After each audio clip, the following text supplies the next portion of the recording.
पूर्ण ब्रह्म सर्व सृष्टि के रचने वाले परम अक्षर ब्रह्म कबीर परमेश्वर जी की असीम रजा से आप सभी पुण्यात्माएं सत्संग सुनने के लिए उपस्थित हैं। जिन पुण्यात्माओं के ऊपर परमात्मा की विशेष रजा होती है उन्हीं को ये अमृत वचन परमात्मा की कथा सुनने का शुभ अवसर प्राप्त होता है। जब तक हम सत्संग के अंदर नहीं आते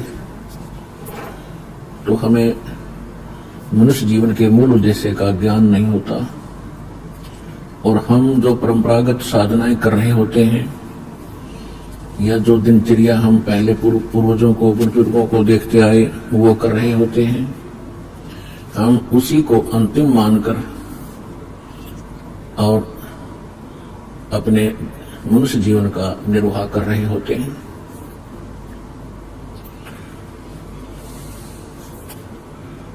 परमात्मा बताते हैं सत्संग के अंदर परमेश्वर का दिया हुआ ज्ञान ही बताया जाता है, क्योंकि सत्य का अर्थ होता है सत्य, सच्चा।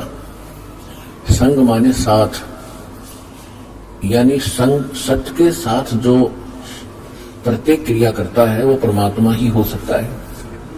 तो परमात्मा ही सत्य ज्ञान देता है जिसको सत्संग कहते हैं। और परमात्मा ने प्रत्येक युग में आके सत्संग किए ये ज्ञान दिया, लेकिन यहाँ का जो मालिक है 21 ब्रह्मांड का जो प्रभु है ब्रह्म, जिसको काल कहते हैं, ये बहुत ही कपट युक्त है। ये प्रत्येक काम धोखे से करता और कराता है।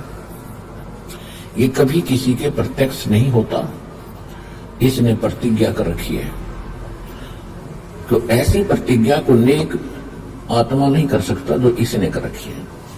श्रीमद् भगवद गीता अध्याय नंबर 7 के श्लोक 24 और 25 में श्री कृष्ण में प्रवेश करके यही 21 ब्रह्मांड का स्वामी काल भगवान कह रहा है कि अर्जुन, मैं अव्यक्त हूं, यानी गुप्त रहता हूं, और मुझ अव्यक्त को ये व्यक्ति आपनम मनन्ते, मुझे ये सामने खड़े सेना वाले मुझे ये सोच रहे होंगे मैं कृष्ण हूं, व्यक्ति रूप में जो प्रकट हूं। नहीं, मेरी ये एक घटिया अनुत्तम अटल प्रतिज्ञा है कि मैं कभी किसी के समक्ष नहीं आता, अपनी योग माया से छुपा रहता हूं। तो ये प्रत्येक काम ऐसे ही कपट युक्त करता है। महाभारत का युद्ध करवा दिया, 18 करोड़ सैनिकों का नाश करवा दिया, श्री कृष्ण के सिर पर भांडा फोड़ दिया कि श्री कृष्ण ने युद्ध करवा दिया ज्ञान देकर। श्री कृष्ण जी तो युद्ध के कति विपरीत थे, पहले भी मना कर रहे थे कि युद्ध ना करो, बुरा हाल होगा तुम्हारा। जब नहीं माने तो इन्होंने यहां तक निर्णय ले लिया था कि मैं युद्ध नहीं करूंगा, हथियार भी नहीं उठाऊंगा, एक पक्ष में मैं होऊंगा, एक पक्ष में मेरी सेना होगी। तो लेकिन उस समय हम समझन योग्य नहीं थे, तो अब परमेश्वर ने सबसे पहले आपको शिक्षित किया। इस शिक्षा का हमें हानि भी बहुत हुई है। हम बेसिक से बनकर बड़े बड़े इंजीनियर बन गए, बड़े बड़े डॉक्टर बन गए और बहुत सी अन्य पोस्ट हमने प्राप्त कर ली, पर मनुष्य जीवन का नाश कर दिया, अनमोल जन्म बर्बाद कर दिया। अहंकार भर गया जन जन के अंदर।